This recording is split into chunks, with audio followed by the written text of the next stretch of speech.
सास की 3 अनाड़ी बहुएं। आशा अपने रिश्तेदारों की बात मानकर अपने तीनों बेटों की शादी गांव की लड़की से करवा तो देती है, पर जब आशा अपनी तीनों बहू दिया, दिशा और काव्या के साथ घर आती है तो उसकी तीनों बहुएं अजीब हरकतें करती हैं। अरे माँ जी, ये तो घर कितना बढ़िया है, मिट्टी का तो नामो निशान नहीं है, देखने से तो पक्का घर लग रहा है। बहू, लग नहीं रहा, हमारा घर पक्का ही है। तुम्हें यहाँ मिट्टी के घर नहीं मिलेंगे और ना ही चूल्हे में लकड़ी डालकर खाना बनाना पड़ेगा। इसका मतलब यहाँ पे लाल लाल जो बड़ा सा होता है सिलेंडर, वह इस्तेमाल किया जाता है। अरे हमारी तो चांदी चांदी हो गई ऐसा ससुराल पाकर। अरे जिठानी जी, चांदी सस्ता है, सोना महंगा है, इसलिए हमारा सोना सोना हो गया। अरे दिया, ये तुम कैसी बच्चों जैसी बातें कर रही हो। अरे बेटा, बहू पर भड़क मत, ये तीनों पहली बार शहर आई है, अभी ये तीनों अनाड़ी हैं, इसलिए ये इस तरह की बातें कर रही है, पर समय के साथ सब समझ जाएगी और सीख भी जाएंगी। चलो बहू, मैं तुम्हें अपना पूरा घर दिखाती हूँ और बताती हूँ यहाँ के तौर तरीके किस तरह से क्या होता है। आशा बड़े ही प्यार से अपनी तीनों बहुओं को ले जाती है और पूरा घर दिखाती है, पर उसकी तीनों बहुओं के भेजे में कुछ नहीं घुसता और अगले दिन तीनों हाथ में कपड़ा लेकर नहाने के लिए घर में इधर उधर घूमने लगती हैं और थोड़ी देर बाद वो अपनी सास से कहती है, माँ जी, यहाँ का नलका कहाँ है? हम यहाँ कब से घूम रहे हैं, जब तक पानी नहीं मिलेगा नहाएंगे कैसे? और यहाँ मिट्टी भी नजर नहीं आ रही है, हम सर कैसे धोएंगे? अरे बहू, मैंने कल तुम्हें बताया था ना कि इस नल से पानी नहीं आता और तुम तीनों का अलग अलग तुम्हारे कमरे में ही गुसलखाना है, उसमें जाकर आराम से नहा लो। आशा अपनी तीनों बहुओं को उनके कमरे में ले जाती है और नल चलाकर दिखाती है, जिसके बाद आशा की तीनों बहुएं बाथरूम में आराम से नहाती है और कुछ देर बाद वो तीनों नहाकर निकल जाती है। पर आशा की सबसे छोटी बहू काव्या अपनी साड़ी लेकर अपनी सास के पास जाती है और नहाने के बाद अपनी सास से कहती है, माँ जी, यहाँ की कैसी मिट्टी है, सर में खुजली हो रही है। एक तो इतनी मुश्किल से ही छत पर जाकर खाली गमले में मुझे मिट्टी मिली और इस मिट्टी से लग रहा है कि मेरा सर भी साफ नहीं हुआ है। बहू, तुझे मिट्टी से सर धोने की क्या जरूरत थी? तुम्हारे बाथरूम में शैम्पू, साबुन, तौलिया, पानी सब कुछ रखा है, फिर क्यों ऐसी हरकतें कर रही हो? अरे तुम्हें यहाँ आए पूरा 1 दिन हो गया है और मैंने समझा दिया है, अब तीनों तुम अनाड़ी तो रहे ही नहीं। माँ जी, आप काव्या का गुस्सा हम पर क्यों निकाल रही हैं? हम दोनों तो बाथरूम में ही नहाए हैं और बाथरूम में जो सामान रखा था उसी का इस्तेमाल किया है हमने, साबुन का इस्तेमाल किया है, काव्या की तरह नहीं, मिट्टी का, इसलिए अब हम अनाड़ी नहीं है। क्या साबुन? हे भगवान, मेरे कर्म फूट गए ऐसी बहू पाकर। बहू, तुम्हारी आंखें फूट गई थी क्या? तुम्हें शैम्पू नजर नहीं आया? अरे गांव में कोई शैम्पू यूज नहीं करता क्या?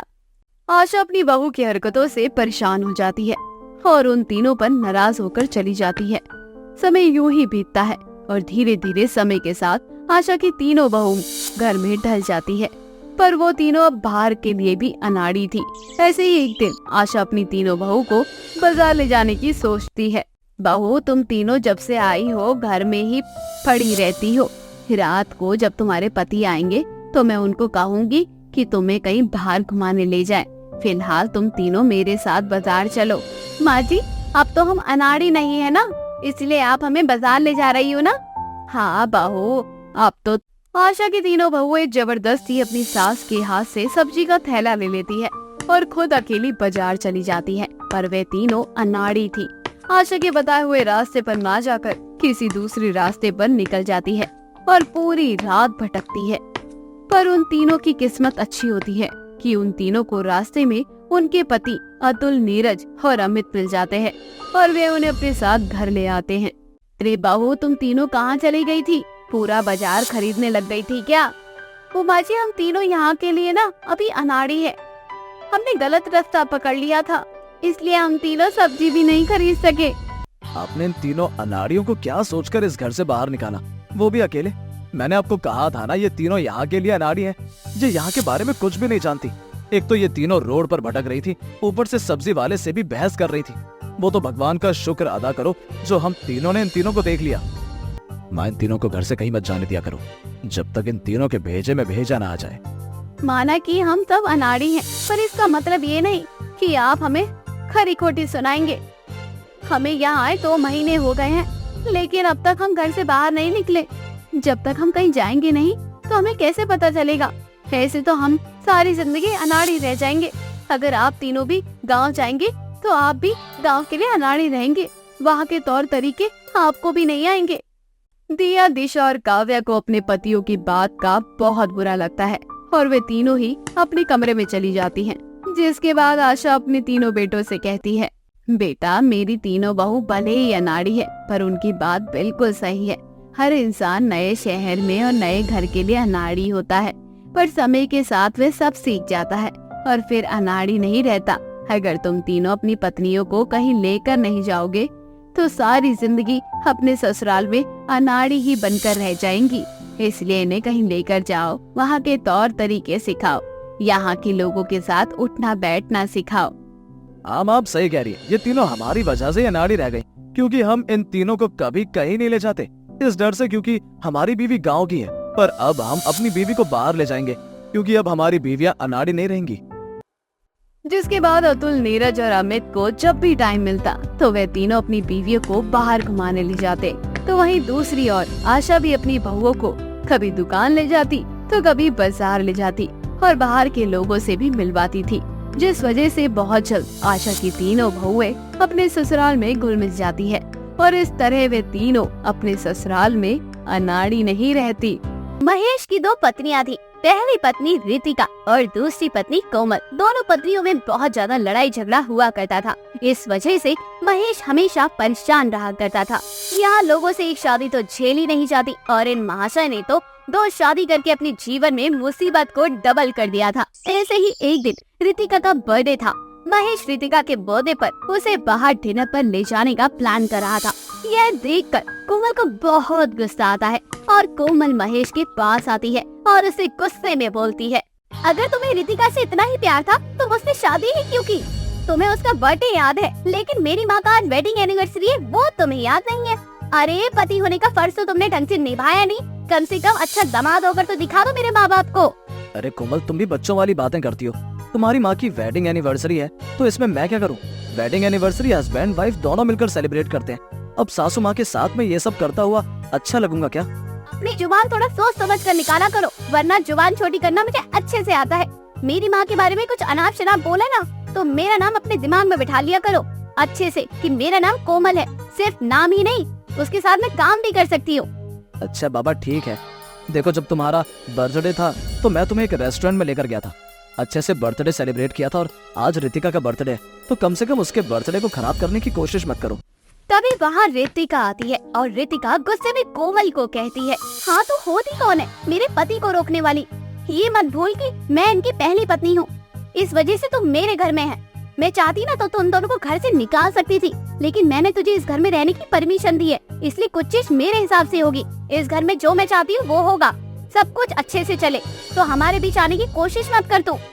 ये सही है तुम दोनों का, घर का सारा काम मैं करूं और घर की साफ सफाई मैं ही करूं, खाना मैं बनाऊं, और रोमांस का टाइम आता है तो इन लोगों को शॉपिंग याद आ जाती है, घूमने का टाइम आ जाता है तो पति बनने के लिए ये वहाँ डायन आ जाती है। क्यों पति दे, मेरे साथ ये भेदभाव करके तुम्हें क्या ही मिलता है? मेरी जिंदगी बर्बाद करके आखिर तुम दोनों कैसे खुश रह सकते हो? इतना बोलकर कोमल रोते हुए अपने कमरे में चली जाती है, लेकिन रितिका फिर भी महेश को जबरदस्ती खींचते हुए अपने साथ ले जाती है। ऐसे ही अगली सुबह कोमल किचन में हमेशा की तरह लंच बना रही थी और रितिका आराम से अपने कमरे में सो रही थी। महेश जल्दी से रेडी होकर वहाँ पर आता है। कोमल गुस्से में महेश को लंच दे रही थी, तभी महेश बड़े ही प्यार से कोमल को गुलाब का फूल देते हुए कहता है, ये चांद सा रोशन चेहरा, जुल्फों का रंग सुनहरा, ये झील सी नीली आंखें, कोई राज है इनमें गहरा, तारीफ करो क्या उसकी जिसने तुम्हें बनाया।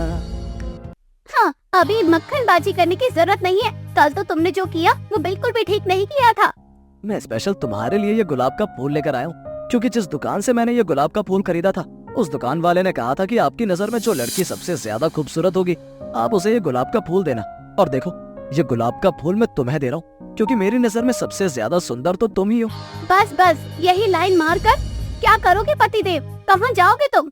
महेश कोमल को खुश करने की कोशिश कर रहा था, तभी वहाँ पर रितिका आ जाती है और रितिका गुस्से में कहती है, अच्छा तो सुबह सुबह ये चल रहा है यहाँ पर, ये सब करना था तो दूसरी शादी की ही क्यों? इतना घर में कलेश करना जरूरी है क्या? तुम मुझे नहीं बल्कि इससे ज्यादा प्यार करते हो, इसलिए तो इसे इतना प्यार दिखा रहे हो। अरे ऐसी कोई बात नहीं, मैं तुम दोनों से प्यार करता हूँ। कल तुम्हारे साथ मैंने टाइम स्पेंड किया और कोमल घर पर अकेली थी, इसलिए मैंने सोचा कि क्यों ना मैं थोड़ा कोमल को खुश करूँ। मैं तुम दोनों को खुश रखने की कोशिश करता हूँ। इतना बोलकर महेश वहाँ से गुस्से में चला जाता है। महेश बिना खाए पिए वहाँ से चला जाता है। यह देखकर कोमल को बहुत गुस्सा आता है। तुझे हजम नहीं हो रहा था ना, महेश मुझे थोड़ा सा प्यार कर रहे थे तो जब वे तेरे साथ घूमते फिरते हैं तो मुझे बहुत अच्छा लगता है ना, जब तेरे साथ टाइम स्पेंड करते हैं तो मुझे बहुत अच्छा लगता है ना। ये सब सोच रही होगी तो मुझे भी बहुत बुरा लगता है। हाँ तो मेरे से ज्यादा तुझसे प्यार करते हैं, इसलिए मुझे ज्यादा गुस्सा आता है। मैं भी उनकी पत्नी हूँ, मेरे लिए उनकी कोई जिम्मेदारी नहीं बनती क्या? हर वक्त कोमल कोमल करते रहते हैं। वे हर वक्त कोमल कोमल नहीं बल्कि रितिका रितिका कहते रहते हैं। तब तुझे बुरा नहीं लगता? जब मेरी बारी आती है तो तू हमेशा टांग अड़ाने आ जाती है। इस तरह से अब दोनों के बीच लड़ाई झगड़ा शुरू हो जाता है। जैसे ही शाम को महेश ऑफिस से घर आता है, उसे जोर से भूख लगती है। वे अपनी दोनों पत्नियों से खाना मांगता है, लेकिन दोनों में से किसी ने भी गुस्से में खाना नहीं बनाया था। यह सब देखकर महेश को बहुत गुस्सा आता है और महेश उनसे बोलता है, सुबह से शाम तक मेहनत करके आओ तब एक पति यही उम्मीद करता है कि उसकी पत्नी हंसी खुशी उसे 2 सूखी रोटी प्यार से खिला दे, लेकिन जब मैं घर आता हूँ तब तुम दोनों हमेशा ऐसा सड़ा सा मुंह बनाकर लड़ाई झगड़ा करके मेरा पूरा का पूरा मूड खराब कर देती हो। तुम्हें तो लगता है कि मैं तुम दोनों में से किसी से प्यार नहीं करता। तो ठीक है, अब जो होगा कल पता लग जाएगा।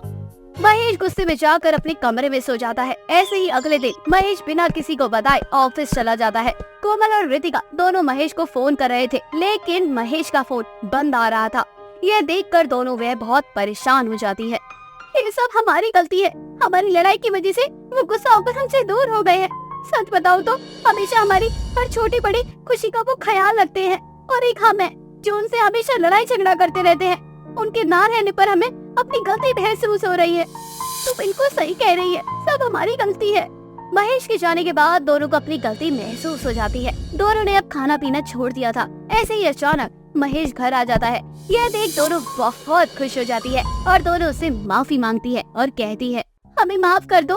हमें हमेशा यही लगता था कि आप दोनों में से किसी एक को प्यार करते हो, लेकिन आपके जाने के बाद हमें पता चल रहा है कि आप हम दोनों का कितना ख्याल रखते हो। 2 पत्नियां होने के बावजूद हम दोनों को बराबर प्यार देते हो, लेकिन फिर भी हम दोनों आए दिन लड़ाई करते हैं।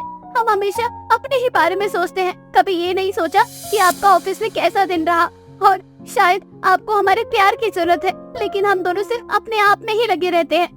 यही महसूस कराने के लिए मैंने ये सब किया। अगर तुम्हें अपनी गलती का एहसास हो चुका है तो बहुत अच्छी बात है।